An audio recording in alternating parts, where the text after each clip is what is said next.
Bonjour, bienvenue à ce webinaire dont le sujet est comment reprendre en main sa carrière avec le bilan de compétences. Je me présente, je suis Clotilde Dajon, je suis consultante en bilan de compétences et consultante en ressources humaines. Je suis également formatrice au sein d'Axial Formation. Axial Formation est un organisme de formation situé au Havre, en Normandie. Je suis accompagnée d'Inès, que vous ne voyez pas, mais qui pourra relever vos questions et vous aider en cas de problèmes techniques. Ce webinaire se présente en plusieurs parties. La première partie, la première partie consiste à vous présenter une reconversion professionnelle réussie. La deuxième partie, on parlera concrètement de ce qu'apporte un bilan de compétences. Et la troisième partie, nous regarderons justement les situations dans lesquelles le bilan de compétences n'est pas fait pour vous, si vous êtes dans certaines de ces situations. Enfin, je répondrai à vos questions. N'hésitez pas à poser des questions tout au long de ce webinaire. J'essaierai de répondre à la fin du webinaire. Alors, pourquoi reprendre sa carrière en main? Quelles sont les raisons et les signaux d'alerte? Dans le cas d'une reconversion professionnelle, on observe souvent des déclencheurs négatifs. Une personne qui ne se retrouve plus dans son travail, qui ne trouve plus de sens dans son travail, une personne qui est surchargée dans son quotidien professionnel, également. Heu, on peut avoir envie de mettre en œuvre une reconversion professionnelle si on ne voit plus de possibilités d'évolution dans ses missions. Ça peut être aussi pour des raisons des raisons relationnelles, si on ne s'entend plus avec ses collègues ou sa hiérarchie. En tout cas, la reconversion professionnelle part souvent d'une ambition, d'une volonté de s'ouvrir à de nouveaux horizons et il est important, lorsqu'une reconversion est envisagée, de s'interroger sur ses motivations profondes et ses objectifs, sur le long terme. L'idée d'une reconversion peut naître de valeurs que l'on souhaite retrouver, d'un besoin de retrouver une cohérence aussi avec soi-même et que nos actions au quotidien soient alignées avec nos valeurs. C'est souvent ça la raison du changement, de cette volonté de changer. En tout cas, voilà, la reconversion professionnelle découle souvent d'une volonté de trouver du sens et de revenir à l'essentiel. Alors concrètement, une reconversion, quelles sont les étapes? La durée d'une reconversion professionnelle. Alors, en moyenne, un salarié français se réoriente professionnellement entre 4 et 5 fois dans sa vie. Donc il est important de sécuriser son parcours et ses projets professionnels. Une reconversion professionnelle, ça se prépare, de préférence quand tout va bien. Il est important de ne pas attendre l'apparition de déclencheurs négatifs pour se lancer. Heu, alors une reconversion professionnelle, ça se déroule en plusieurs étapes. La première étape, c'est quoi? C'est la réflexion, déjà. Il est important de se laisser une grande place au questionnement, de savoir, pourquoi on souhaite se reconvertir, heu et aussi de prendre le temps de bien définir son projet professionnel.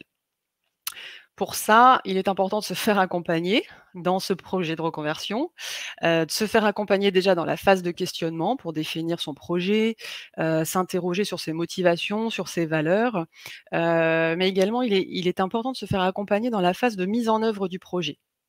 Donc parce qu'on devient acteur, de son avenir, on devient même architecte de son projet, quand on commence à penser, aux moyens, aux délais, voilà et dans ce cas-là, il vaut mieux faire appel à des experts, et des personnes qui peuvent vous accompagner au sein de Pôle emploi, par exemple, ou les conseillers en évolution professionnelle, dont je vais parler juste après. Alors, il y a des risques, dans une reconversion professionnelle, c'est que quand on a des idées, c'est super, mais si elles ne sont pas structurées, ça peut du coup, donner des freins, voilà, ou des risques tout simplement que ça n'aboutisse pas.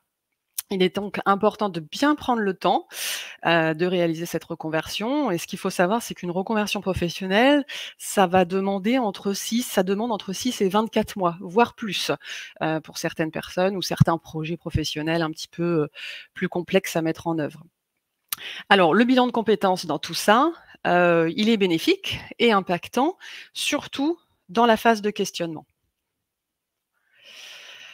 Alors, je vous ai parlé de, l'importance de l'accompagnement.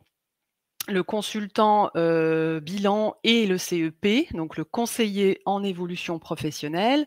Vous avez certainement entendu parler de ces noms.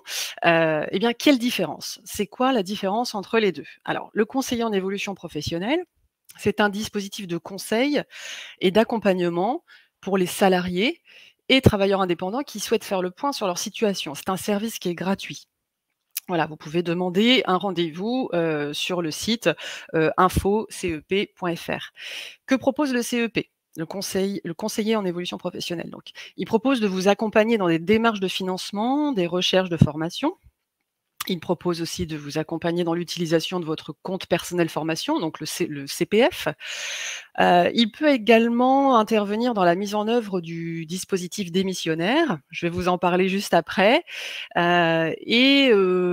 Pourquoi pas dans la mise en place d'une période d'immersion en entreprise. Hem, voilà, éventuellement vous aider aussi dans des démarches de création d'entreprise, le cas échéant. Alors, quant à lui, le consultant en bilan de compétences, il est légèrement différent. Il permet d'analyser des compétences personnelles. Il vous aide à identifier vos compétences professionnelles, vos aptitudes et vos motivations, vos valeurs, vos centres d'intérêt, etc. Le consultant en bilan de compétences, vous aide à définir un ou des projets professionnels et, le cas échéant, un projet de formation. En fait, c'est un outil intéressant pour valoriser ses atouts, négocier un emploi, une formation, ou simplement une évolution de carrière, voilà. Heu, En d'autres termes, le bilan de compétences est un dispositif qui est adapté aux personnes qui n'ont pas identifié clairement des pistes d'évolution ou de reconversion. Voilà, si vous avez déjà, un métier bien en tête, le bilan de compétences, sera peut-être pas, la réponse à vos besoins. En tout cas, voilà, le conseiller en évolution professionnelle peut peut-être être, suffisant. Alors, conseiller en évolution professionnelle et consultant bilan de compétences peuvent être complémentaires. Le CEP, lui, il peut intervenir en amont du bilan, hein, pour réaliser un état des lieux de votre situation, et le CEP peut être mobilisé à l'issue du bilan. Il accompagne le bénéficiaire, en fait, dans la mise en place, d'une période d'immersion en entreprise, par exemple, pour valider un projet, dans la demande de financement de formation, dans la recherche d'emploi et, plus largement, pour gérer les aléas dans la mise en place du plan d'action. Plan d'action qui, lui, peut être, est conçu, avec le consultant en bilan de compétences. Donc, vous l'aurez compris, le bilan de compétences est vraiment là pour définir un projet professionnel en adéquation avec ses valeurs, ses compétences et ses motivations. Alors, comment, quitter un CDI pour une reconversion? Hem, alors, le dispositif démissionnaire, c'est un dispositif qui permet aux salariés en CDI, qui démissionnent, de bénéficier d'allocations chômage. Heu, alors, dans 2 situations, soit pour se lancer dans un projet de reconversion professionnelle, soit pour entreprendre, en créant ou en reprenant une entreprise. Alors, le critère d'éligibilité principal, c'est quoi? C'est d'être en CDI. Voilà, il faut être en CDI temps complet ou temps partiel, et on doit avoir travaillé au minimum 1 300 jours en continu au cours des 5 dernières années. Voilà. Sont exclus de ce dispositif, les CDD, les contrats d'apprentissage et les contrats en intérim. Voilà, ils ne peuvent pas en bénéficier, évidemment. Alors, il est nécessaire, pour mettre en place ce dispositif, de constituer un dossier. Il faut vérifier, qu'on remplit bien les conditions d'éligibilité. Il faut aussi, c'est très important, justifier du caractère réel et sérieux de son projet de reconversion, qui devra être, abouti et étayé par des éléments factuels. C'est très important, d'apporter des preuves, hem, que cette reconversion professionnelle peut être réalisable. Lui, le bilan de compétences, il permet d'apporter ce caractère réel et sérieux, au projet. Pourquoi? Parce qu'à la fin du bilan de compétences, on co-construit avec le bénéficiaire un document de synthèse qui reprend, justement, les caractéristiques ou du projet professionnel, et les compétences qui viennent un peu étayer, ces projets. Alors, il est important quand on met en place un dispositif démissionnaire de rencontrer un conseiller en évolution professionnelle. C'est d'ailleurs une condition obligatoire pour enclencher la constitution du dossier de ce dispositif. Voilà, c'est le point de départ. Ensuite, le dossier est envoyé à une commission de validation. Alors cette commission, elle a pour rôle de vérifier qu'il s'agit bien d'un projet de reconversion avec une volonté de changer de métier ou de secteur d'activité. C'est pas seulement pour, voilà, pour changer d'entreprise, hein, c'est pas aussi facile que ça. Il faut et puis aussi la commission s'assure que le salarié a bien conscience de ce qu'implique le projet. Alors le salarié démissionnaire, peut s'inscrire ou doit s'inscrire à Pôle emploi dans les 6 mois maximum pour bénéficier de l'allocation chômage. Alors, pour justement, apporter un projet de reconversion professionnelle, bien construit, consolidé, qui est vraiment, réfléchi et qui va permettre à la commission de validation de pouvoir, accepter, des enquêtes métiers sont demandées. Alors, une enquête métier, c'est quoi? Une enquête métier, c'est, une démarche qui consiste à confronter l'idée qu'on se fait d'un métier avec la réalité du terrain. Parfois, on a des certitudes, on est convaincu que nos choix sont les meilleurs, que, ce métier est fait pour nous, et on oublie un peu de se remettre en question ou de remettre en question, nos choix. Alors, les enquêtes métiers permettent, d'aller à la rencontre, de, professionnels, qui sont en poste, donc pour, échanger avec eux. Pour cela, alors il faut identifier des professionnels à interviewer parmi nos amis, parmi notre famille, parmi, des voisins, des collègues ou simplement des contacts sur les réseaux sociaux. Je pense à LinkedIn notamment. Mais c'est aussi prendre contact avec d'autres sources comme des annuaires professionnels, des syndicats, des fédérations, se déplacer sur des salons professionnels, des forums, de l'emploi, et cetera, et cetera. Donc l'idée de cet échange avec ces professionnels, c'est de bien comprendre les difficultés du poste, les conditions d'accès, les formations nécessaires, les niveaux de salaire, les perspectives d'évolution, bref, de valider ou de confirmer un choix de projet professionnel. Alors pour bâtir une enquête métier, il faut réfléchir à ces questions en amont, au préalable. Alors il y a plusieurs, types de questions. On peut poser plusieurs questions comme, comment se déroule une journée de travail? Quelles sont les tâches, à effectuer? Les missions sont-elles compatibles avec le télétravail, par exemple, si c'est pour vous important? Quelles sont les contraintes du métier? Quelle formation initiale, la personne a suivi, le professionnel a-t-il suivi? Quel est son niveau de salaire? Le niveau de salaire aussi d'un débutant? Quelles sont les possibilités d'évolution? Voilà, donc tout ça, ça fait beaucoup de questions, mais néanmoins, ça vous permet ensuite, de pouvoir, analyser les réponses et puis, vraiment de venir, valider, votre projet, ou pas. Voilà, donc une enquête métier, ça peut être donc une interview d'un professionnel, même par téléphone, mais ça peut être aussi, là, ça demande un petit peu plus de temps et un accompagnement pour mettre en place, ce dispositif, une période de mise en situation professionnelle.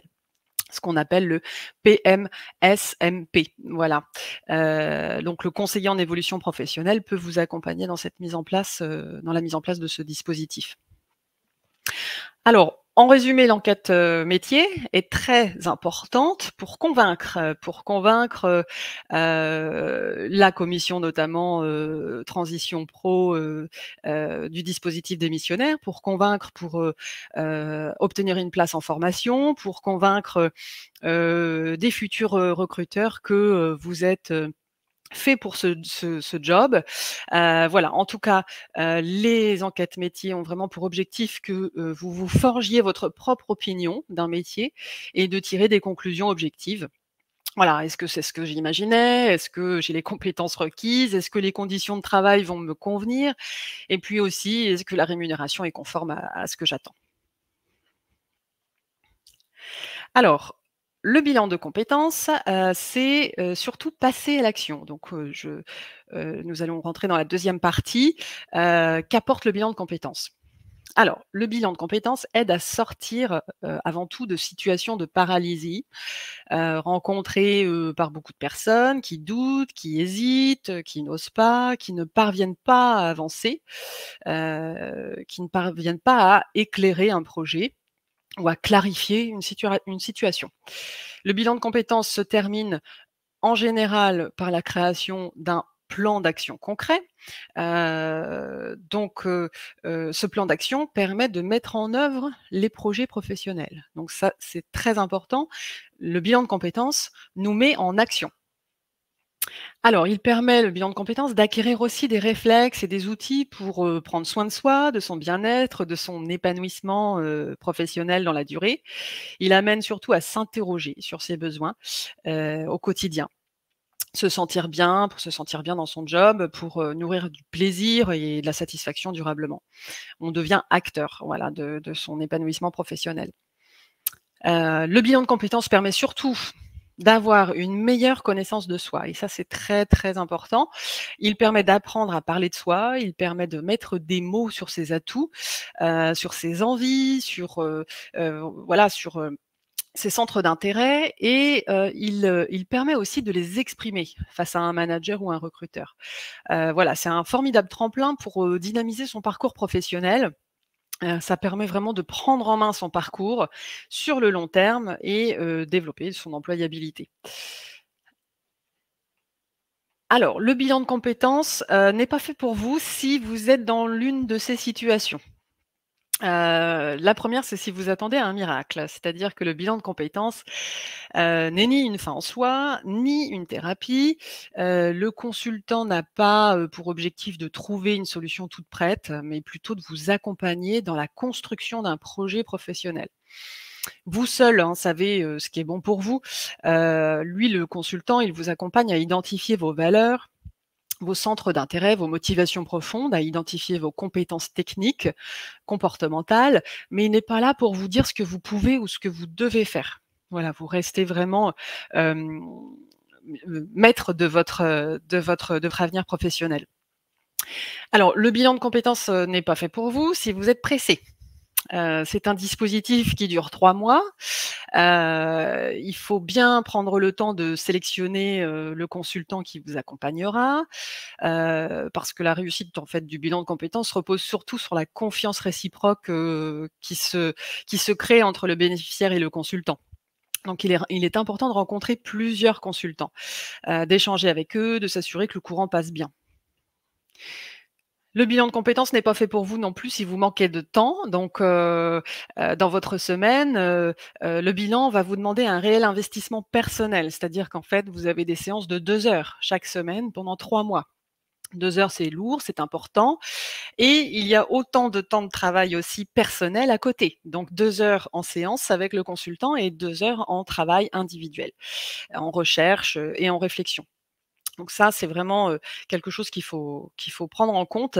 Un bilan de compétences bien fait prend du temps et le travail entre chaque séance est important, hein, vraiment ce temps de réflexion, si vous n'avez pas le temps de vous poser pour réfléchir, ça peut être un petit peu compliqué et compromettre en fait, l'avancée, vos réflexions et le résultat attendu. Voilà et enfin, le bilan de compétences n'est pas fait pour vous si vous vivez une période difficile dans votre vie. Parfois, on vit des situations personnelles qui sont compliquées, qui sont des passages difficiles. On vit des crises, familiales, voilà, donc tout gérer de front peut être complexe, voire improductif et surtout, dans ces situations difficiles, on peut prendre des décisions trop hâtives et sans réflexion, donc c'est peut-être pas le bon moment, en tout cas pour commencer un bilan. Alors, dans tout ça, où commence et où s'arrête l'accompagnement en bilan de compétences? Le consultant en bilan de compétences, il a pour mission d'accompagner dans la construction d'un projet professionnel réaliste et réalisable.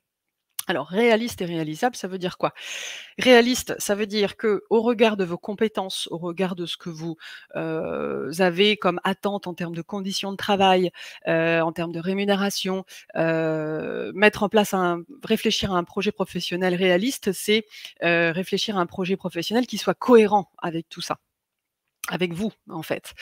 Et réalisable, eh ben, ça veut dire que, le marché du travail local, vous offrira du travail, des opportunités professionnelles, il y a des formations dans votre secteur géographique, qui va vous permettre d'acquérir des nouvelles compétences, le cas échéant. Voilà, s'il y a pas ces critères-là, ça peut paraître un peu compliqué, à réaliser. Alors, le bilan de compétences a des résultats, hein, c'est pas nécessairement une reconversion d'ailleurs. Ça peut être, simplement une évolution professionnelle ou faire le point, sur ses compétences, sur son profil. Le bilan de compétences, c'est surtout, j'en ai parlé tout à l'heure, avoir une meilleure connaissance de soi, de ses valeurs, de ses centres d'intérêt, de ses motivations. Pour ça, on réalise plusieurs tests de personnalité, questionnaires de personnalité. Le bilan de compétences est aussi, impactant et réussi quand les séances, sont adaptées et aux attentes, en fait, des bénéficiaires et les contenus sont individualisés. Donc ça, c'est très important quand vous choisissez un bilan de compétences, de regarder l'individualisation des contenus. Voilà, il ne faut pas que ce soit une trame, toute prête, qui est dupliquée, qui soit dupliquée.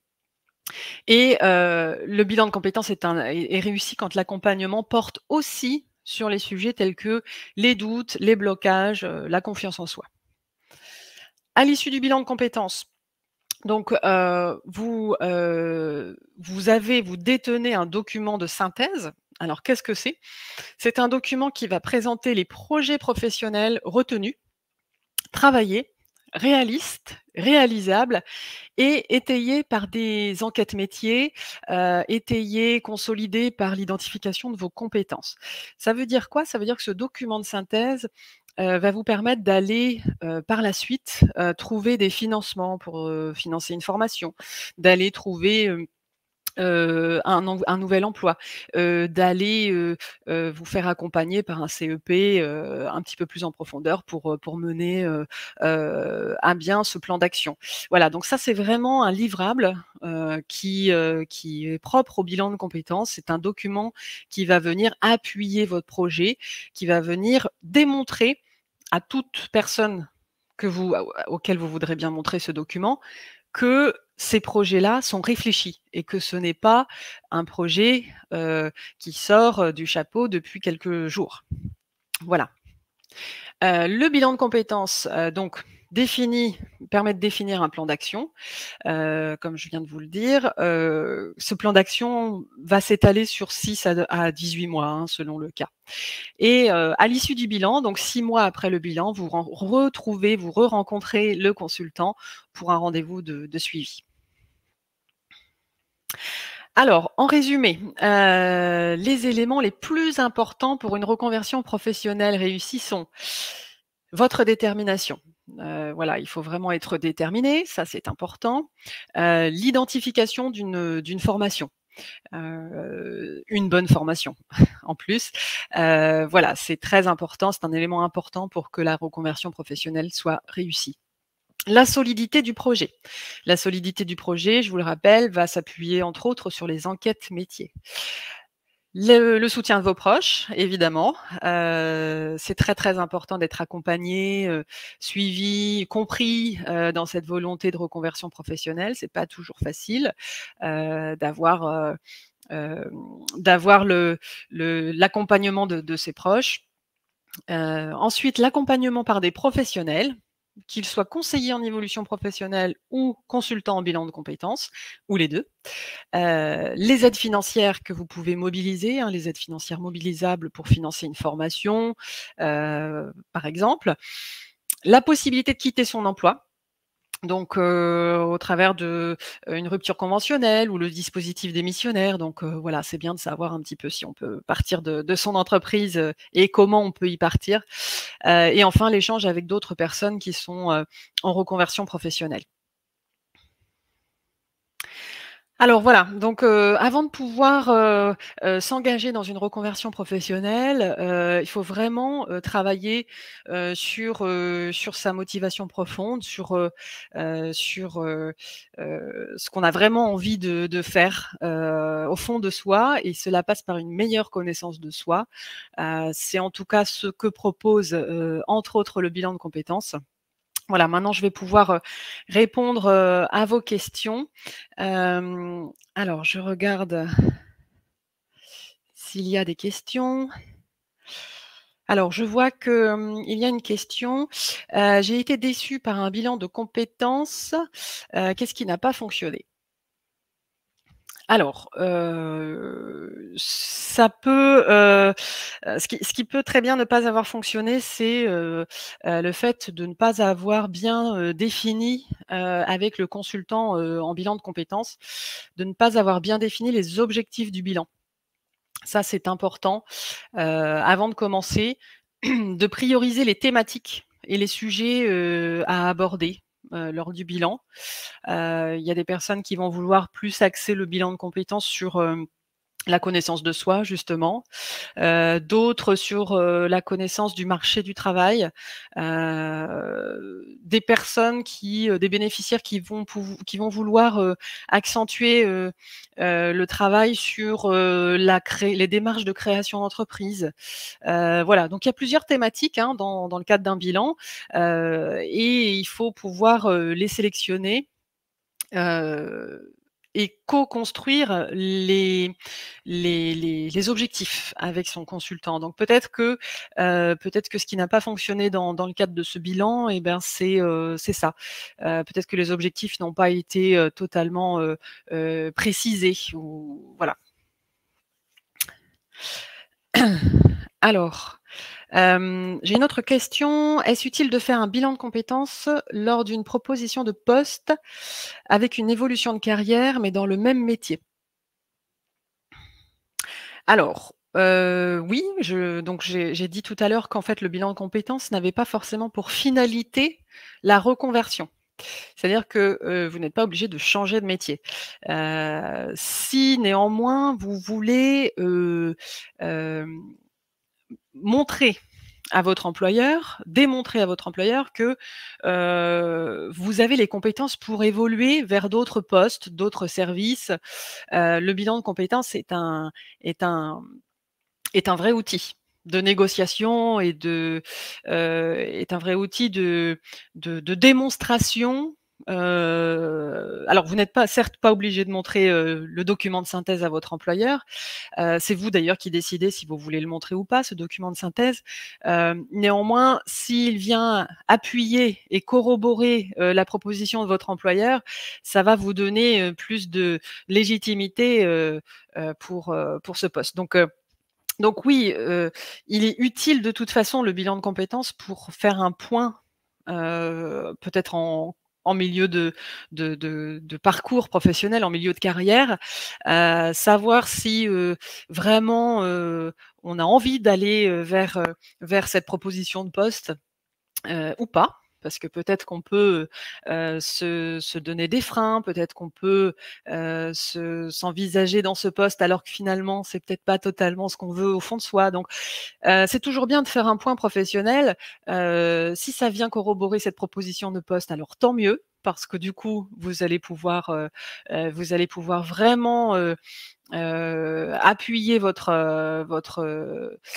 candidature, si je peux dire, parce que là, finalement, la personne est en poste. Mais donc oui, moi, je le conseille de toute façon. C'est toujours bien d'avoir un moment d'introspection, un moment pour faire le point sur soi, sur ses envies profondes, ses envies d'évolution. Hem, voilà. Alors, avec une évolution de carrière, mais pas dans le même métier, ça, c'est la deuxième partie de la question. Pas dans le même métier, il faut forcément faire le point, sur les compétences. Parce que, si c'est pas le même métier, bah, il faut regarder si quand même vous avez les compétences. Donc, le fait de travailler sur les compétences, va permettre de, regarder les écarts de compétences et d'identifier si vous avez besoin d'un complément, de formation, une formation courte, c'est peut-être simplement une formation courte, ou de mettre en œuvre un plan de formation un petit peu plus élaboré avec votre employeur, sur une formation dite initiale, si c'est un nouveau métier. Ou est-ce que c'est une formation qui peut, se dérouler, en tutorat dans l'entreprise? Enfin, tout ça, le bilan de compétences peut travailler dessus. Vous pouvez travailler sur ça avec le consultant. Donc voilà. Donc sur les 2 questions dans cette question, je dirais oui et oui. Voilà. Alors on a une autre question, c'est, oui, suis-je aidée dans la recherche de formation et la recherche de financement? De cette formation. Donc oui, effectivement, ça fait partie des thématiques, hein, qui sont abordées. Évidemment, si vous avez besoin d'une formation, si vous ciblez un projet professionnel qui ne nécessite pas forcément de formation parce que vous avez les compétences et qu'il n'y a pas d'écart de compétences, à ce moment-là, il n'y a pas forcément besoin de faire, une formation. Si on identifie dans le cadre du bilan que vous avez un écart de compétences et que ça va nécessiter une formation. Il y a des métiers d'ailleurs, hein, qui requièrent, des formations. À ce moment-là, avec le consultant bilan de compétences, vous allez chercher des formations dites certifiantes. Des formations certifiantes, ce sont des formations qui vont être, finançables, soit dans le cadre de votre CPF, soit, dans le cadre d'un financement par Transition Pro.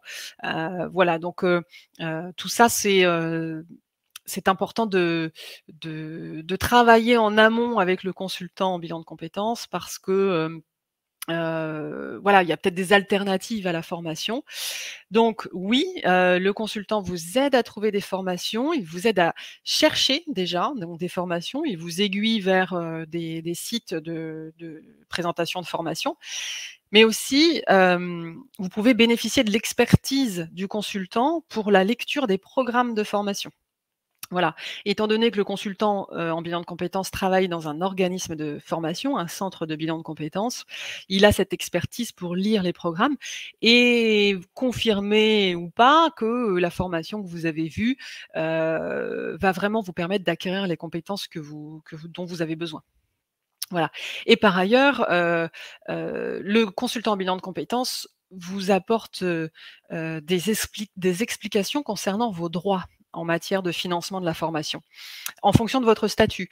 Voilà, que vous soyez demandeur d'emploi, que vous soyez salarié du privé, que vous soyez salarié du public, vous avez différents, dispositifs de financement et le consultant en bilan de compétences vous apporte déjà un éclairage sur vos droits, même si, un éclairage sur vos droits, pardon, et aussi, peut-être un éclairage sur, les délais, de demande de financement, les démarches à faire pour demander des financements. Néanmoins, comme je le disais, tout à l'heure, c'est le conseiller en évolution professionnelle qui prendra le relais après, hein, après les 3 mois et qui, assurera un suivi de vos demandes de financement. Alors, voilà, bah, écoutez, je pense que il n'y a plus de questions. Je vous remercie d'avoir, suivi ce webinaire. Voilà, vous pourrez, donc le retrouver, en replay, dans la journée, dans votre boîte mail, sinon sur, la chaîne, YouTube d'Axial Formation et également sur notre site, internet. Si vous souhaitez échanger, avec moi, je serais, ravie de vous rencontrer. Voilà, je vous montre, à l'écran, les différentes possibilités pour vous pour, entrer en contact avec moi. J'étais ravie d'animer ce 1er webinaire. Voilà, le prochain, aura lieu en juin. On vous tiendra, forcément informés. Je vous souhaite, une excellente journée et je vous dis à bientôt.